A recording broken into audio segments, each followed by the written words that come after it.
దేహమే క్షీణించిపోయిన single Wade, ఒక్క మాట చాలు.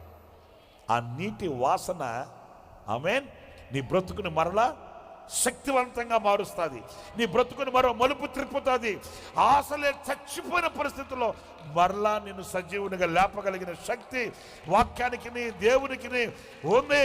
ఆ వాక్యపు వాసన, ఆ శక్తి కలిగిన దేవుని వాక్యపు వాసన. ఆమేన్, హల్లెలూయా, హల్లెలూయా. ఆ వాక్యమే మనల్ని బ్రతికించేది. ఆ వాక్యమే మనకు శక్తినిచ్చి సజీవునిగా నిలిపేది. ఆమేన్.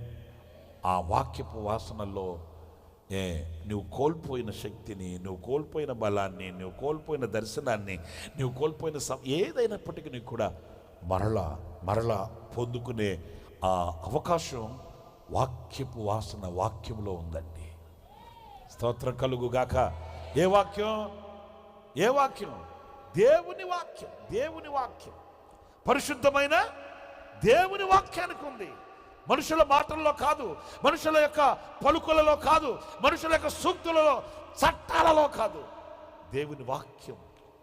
నువ్వు ఎప్పుడు కృంగినా, ఎప్పుడు అలజడి పాలై అలసిపోయిన శక్తి కావాలంటే, 10 ఏనుగుల బలాన్ని పొందుకోవాలంటే వాక్యం దగ్గరికి వెళ్ళాలి.